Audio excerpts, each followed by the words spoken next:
Talk about the preparedness of INEC ahead the gubernatorial and state assembly elections. Joining me, the head of election program, YIAGA Africa, Paul James, who is joining me to talk about the exercise that will be coming on Saturday. Thank you so much for joining us on the Midday News. Thank you very much for the invitation. Right. So with the way you've been monitoring INEC's preparedness ahead of Saturday's elections, what would you say as regards INEC's readiness ahead of this day? Well, I think INEC at this point have no choice than to right the wrongs that Nigeria saw on February the 25th. We have seen in the last couple of days the Commission determination to be able to give Nigerians the kind of elections that we expect. Like I had heard from some of the updates that were provided, we also had deployed observers across all the 36 states, all the 28 states where elections will be conducted. Starting from yesterday through today, we have also been receiving reports about INEC distribution of sensitive materials from the CBN to the local, to the states, and today some states have even confirmed that these materials have been dispatched to the local government. This is commendable if you think that we still have about 48 hours until the election. What is concerning, though, were reports that we had received from Rivers State about some bimodal voter accreditation device that were unaccounted for. In Rivers, as of yesterday, March 15, we received reports that 22 Beavers machines were missing and 3 Beavers machines were damaged, and there was no report from INEC as to how it hoped to make up for these missing devices. From Oyo, we received a report that they got sufficient beavers, and in addition to what they had in the state, that they even got 406 as backup devices for the state. Substantially also, most of the state that we did check in with had confirmed that INEC had received and reconfigured the Beavers machines ahead of the elections on Saturday. So based on this side that we are seeing so far, I could say INEC is in a good place. Although if you remember from the February 25th elections, it was also about the same arrangement. By Wednesday, Thursday, most of these materials have been dispatched to the state. What remained a concern was on Friday evening when we heard that, concerns that some of the officials and even transporters were complaining that if they don't access cash, they will not go out on Saturday. And of course, we saw some of them also make do of the threats that on Saturday, February 25th, we didn't see early commencement. So we are hoping that some of the concerns we saw from the last election, like concerns around accessing cash, that is monies, and also concerns around the fuel will have been resolved. And INEC will also be able to go out early enough this time to conduct elections. Unlike the February 25th presidential and National Assembly elections, which, they had 470 constituencies, INEC will be dealing with state elections in 28 states of 1,021 constituencies and 993 state assembly seats. Now, that's a cumbersome task for INEC ahead of Saturday. Do you feel that some of the challenges that they faced as regards the transmission of election results may not be, we might probably not see these, come to, happen the way it was in February 25th?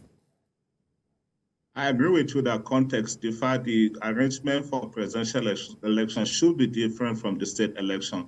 But we should also not forget that this is not the first time that INEC is conducting a nationwide election. INEC had made commitment. We have heard from the National Commissioner for Voter Education and Publicity that they are ready, that the devices have been configured. I think at this point is to give them the benefit of the doubt.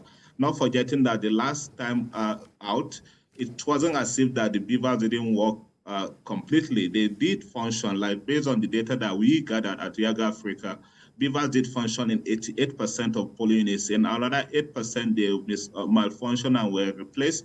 In 2% were locations where they malfunctioned and were not replaced. So, based on the assurances from INEC, we hope that they will improve from what they did the last time.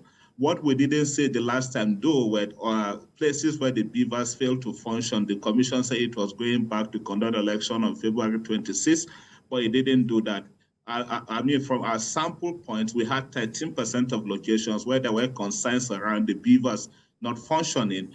up to 2 p.m. and where elections were expected to be conducted the next day, and INEC didn't show up. We don't expect to see that happen this time.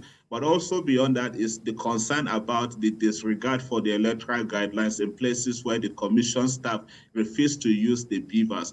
We hope that the commission had identified those locations and the staff that were involved in these nefarious activities have been apprehended so that it can serve as deterrence to others, and also that on election day, whatever were the challenges, the glitches that were shrouded in mystery that INEC refused to unravel to Nigeria, we hope they have resolved whatever could be those glitches and are ready to deploy efficiently for the coming elections. Well, the INEC chairman, Professor Mahmoud Yakubu, has already said that Nigerians will not settle for less. But then there are thousands of security personnel who will be out, and people, the threats pre-elections and post-election, particularly post-election violence. We didn't see as much, did we? After post-February 25th elections.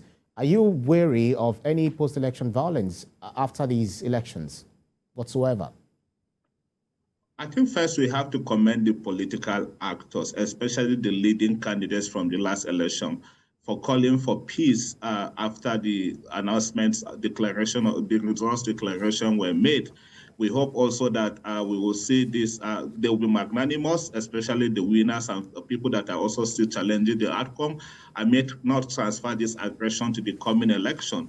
As much as we have been able to enjoy this peaceful atmosphere, we are hoping that also the candidates for the coming election will call on their supporters and their adherents to adhere to this, to adhere to whatever has been the commitment to peace and ensure we have a peaceful process. But having said that, also, again, like I said earlier, we should understand that this contest is different from the last contest. Absolutely. The state elections are usually more contentious than the presidential election. And we are already beginning to see some signs in locations, for instance, like Rivers State, where we receive reports about proliferation of arms and small weapons. We are hoping that security agencies will start mopping up these locations, and also that deployment will be complete, especially from the security agencies. The last time out, deployment was not to every polling unit, based on the report that we had received. So we are hoping that those corrections will have been made, and also people will be able to go out to vote peacefully. Head of Election Program, YIAGA Africa, Paul James, thank you so much for your time. Thank you. Thank you.